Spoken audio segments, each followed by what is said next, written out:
everybody. Thank you for being here with us in another session of Uni Talks. Here with me is Lou from Study Group. So Lou, hi. Thank you very much for being here and taking your time to answer all the questions that the students have sent us. Hello Leslie. Hello everybody.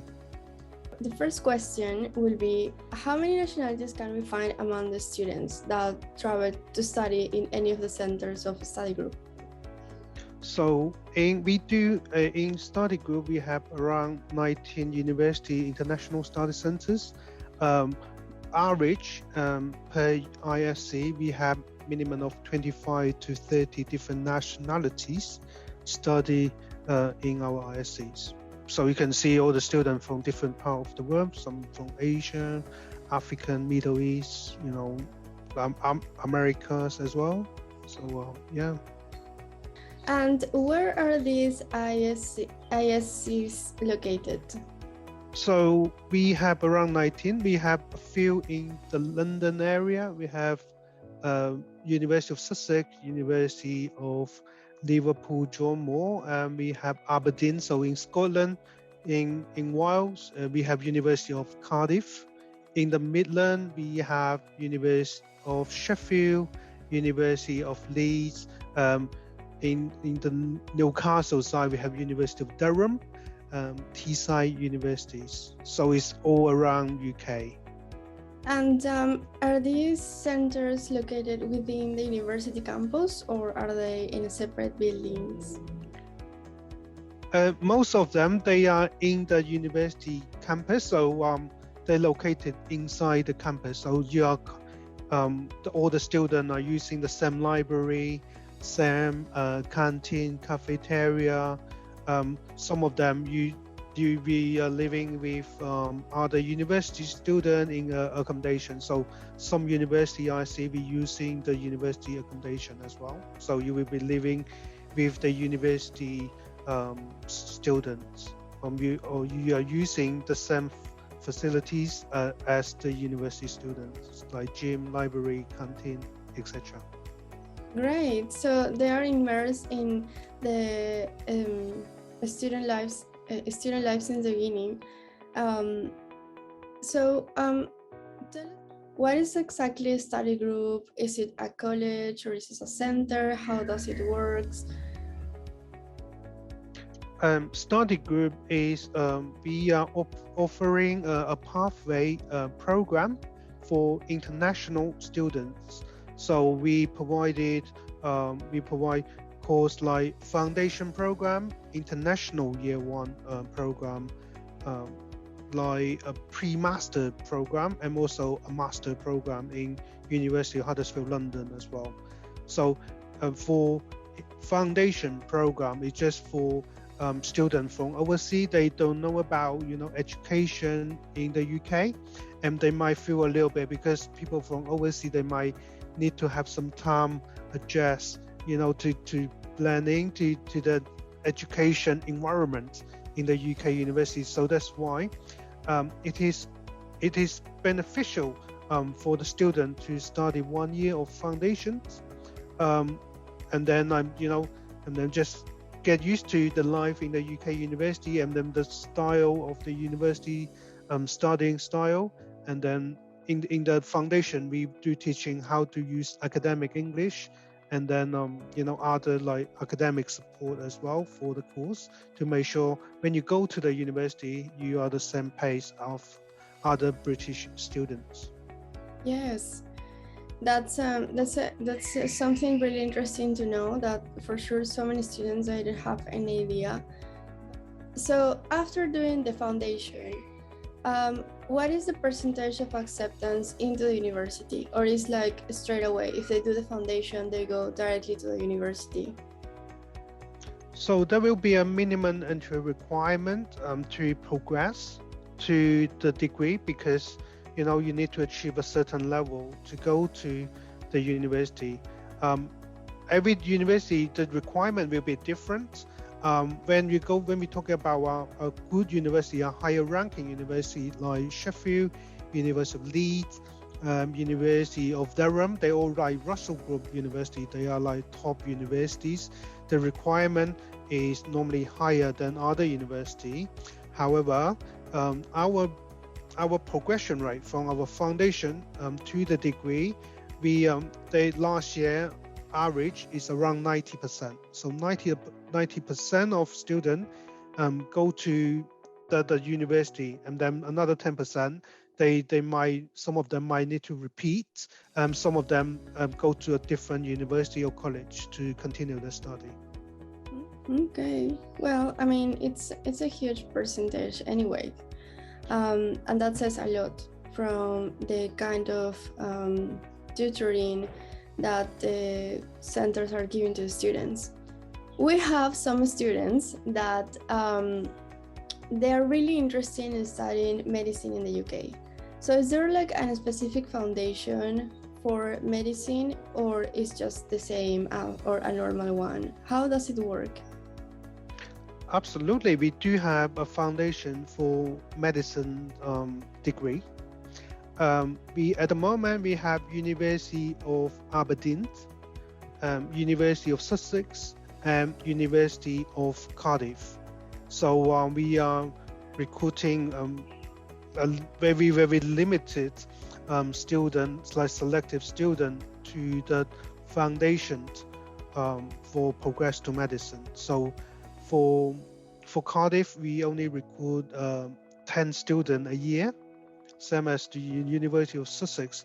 But for University of Aberdeen, every year we recruit around 20 students maximum. So it's very selective. It's very competitive, to progress to medicines. However, apart from medicine, we have pharmacy degree. We have dentistry at University of Sheffield and dentistry in University of Sussex. They are also very popular, but again, they are very competitive. They only like 10 places per year we're recruiting for this medicine related. Which type of exam, of English exam, does the student need to take to apply for the foundation year? We do accept a range of exam, okay, but mainly the student normally take is the IELTS for UKVI. But we do have some students taking language CELT or Pearson PTE Academic UKVI, but UKVI IELTS is the most popular one for most of our students. What would you suggest to any student that would like to apply for a foundation year or international one to any of the centers that study group has? So if we do in study group, we have a different range of international study center. We have this top university like Sheffield, Leeds, Durham. They are like the top of university, so the requirement for this university is very high.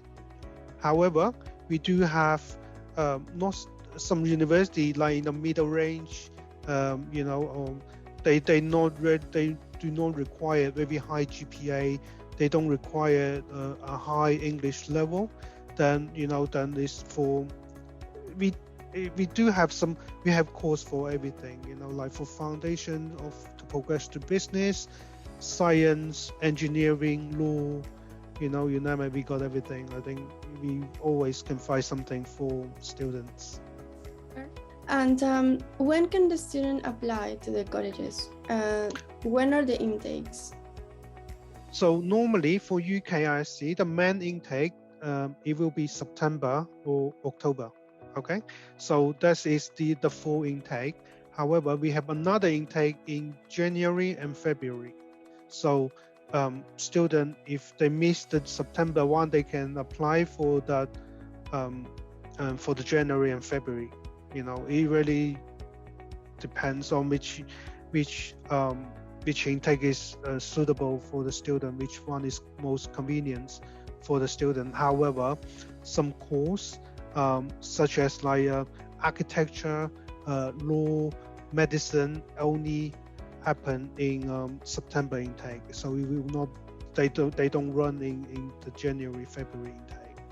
Okay, it's good to know. And so if the student enters in the January intake, they will be able to complete the foundation and immediately progress to the university in September? That's correct. And if student, when they finish the foundation, so let me explain what's the term. If the foundation from September will be finished around June, okay, end of May, June term, and then they have 3 months holiday. Students normally go home to spend some time with the family and then come back in September to start the degree, okay? For January, February intake student, when they start in January, the course will finish around August, end of August.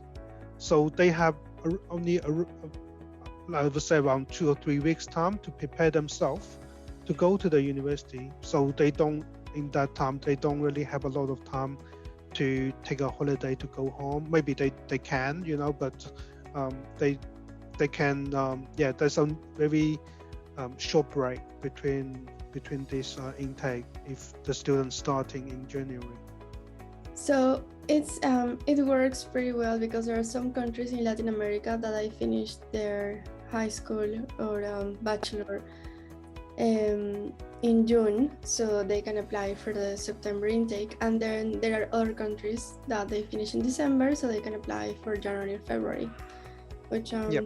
Yeah, We do great. have students such as like student in Nigeria. They finish their high school around November, so most of them they starting in January intake.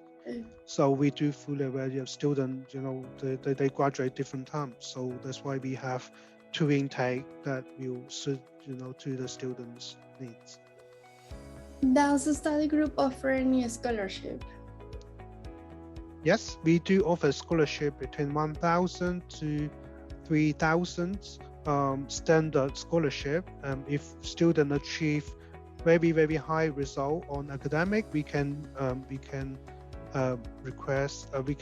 grant it a higher scholarship up to £5,000 for the foundation.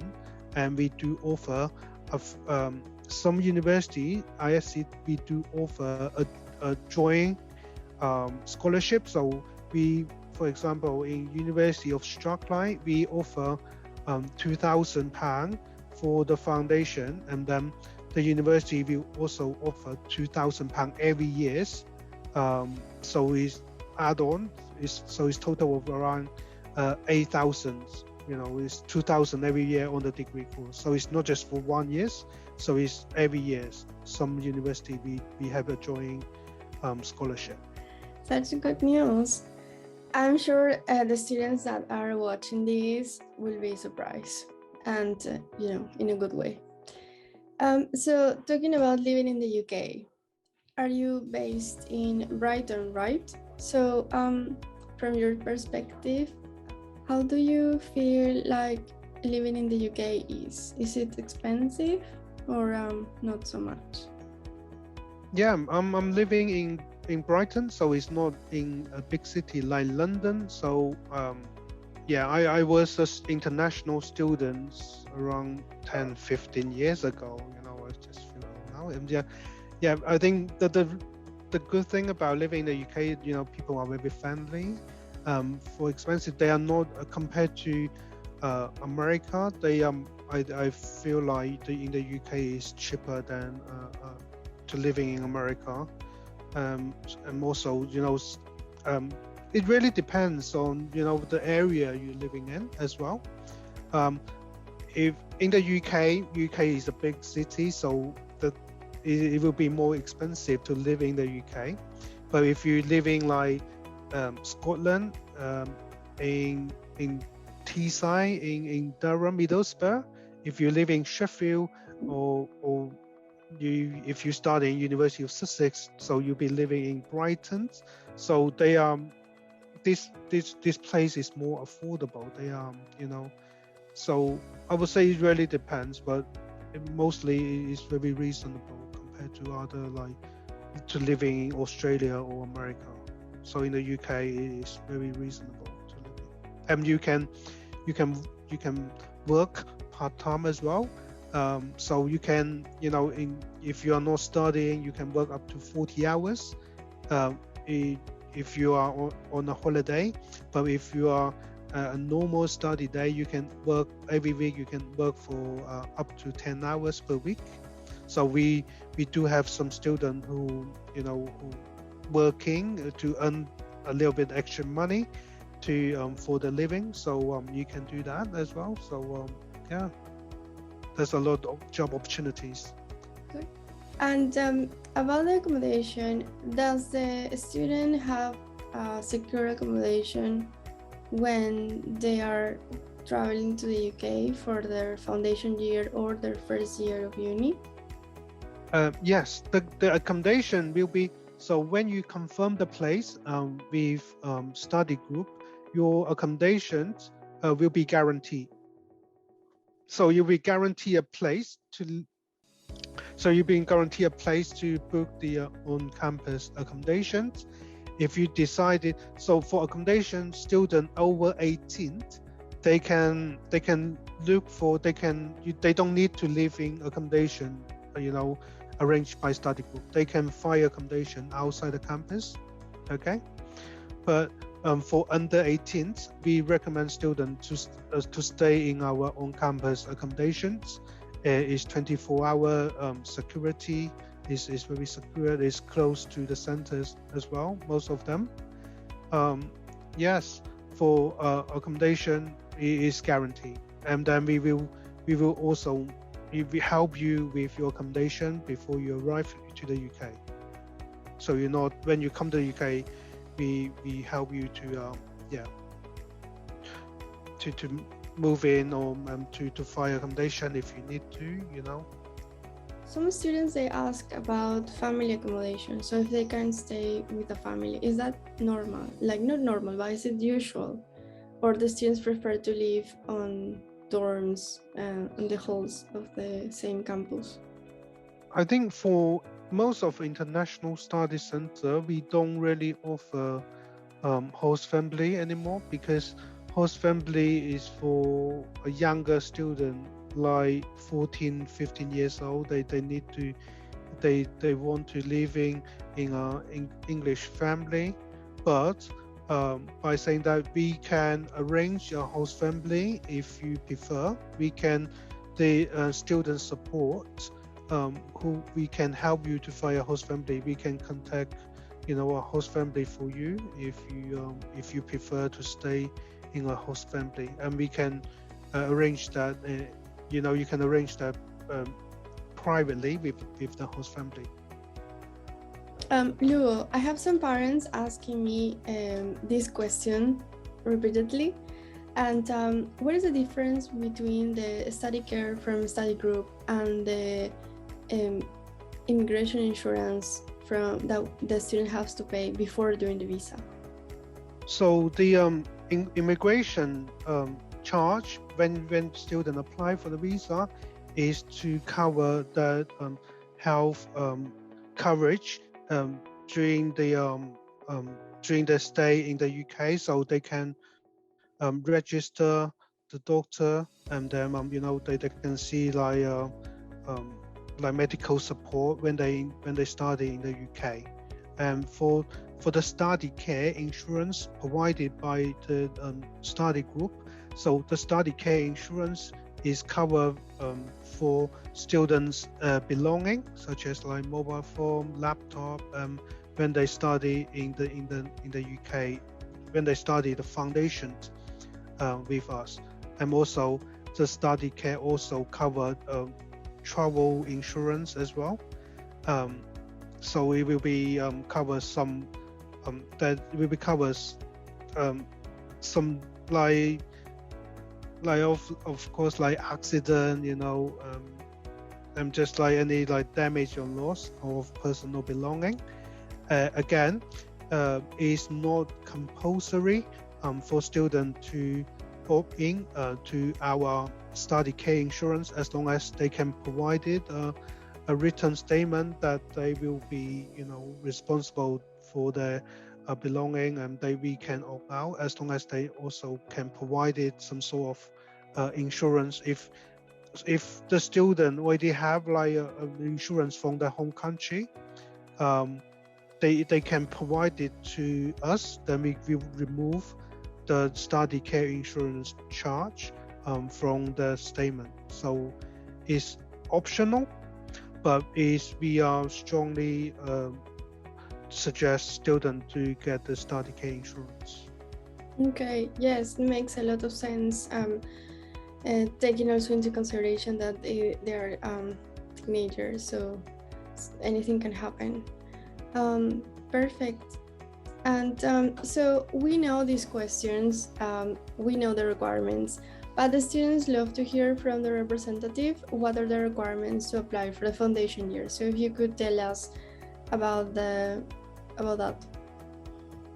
So for the foundation, again, it really depends on what degree you're applying for and which university you are applying for.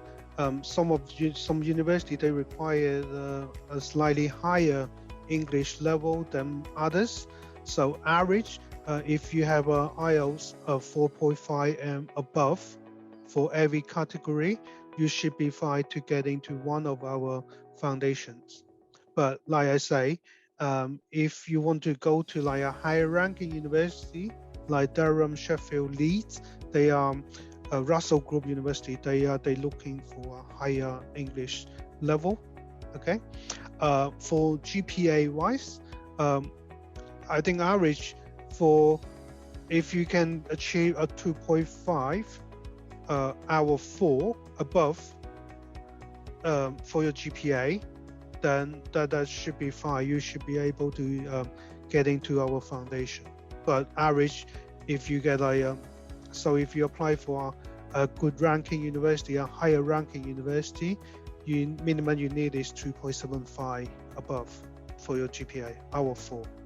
Okay, great. Well, I mean, thank you. That will be all the questions that we have for now. And thank you for being here with us. And that's it. Have a great day. Thank you very much. Thank you.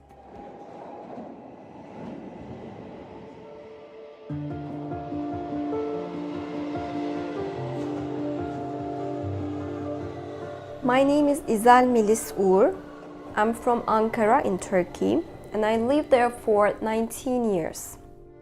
When I was growing up, I definitely had the traditional Turkish family life. Me and my cousins, were always playing nearby the sea, on the beach, all day long. Life was very simple there, and it was really great. Although my mom worked for the American Embassy in Ankara and my dad worked for the Turkish government, it was really important for me to question the things that I was taught and step outside and look for the truth by myself.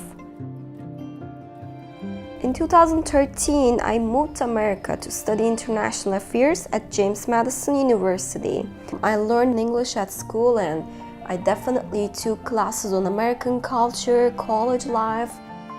When you learn a language, you also, learn that culture as well. Learning English was the key to different cultures. Helping people in need is really important for me. So I decided I wanted to help refugees. For the refugees that I worked with, I know how hard it can be to be away from home. That was maybe the common thing that we had together, and for me, the more I listen to them, the more I can see things from their perspective. If I can connect with them, then I hope to make a big difference in their lives. I found it so interesting to listen to what other people have to say, because you can always learn from people and their stories. Since living in America, I have learned that we live in a world of one nation with different colors. It has made me feel more connected to the world, and when you live internationally, you're part of something that includes everyone's differences.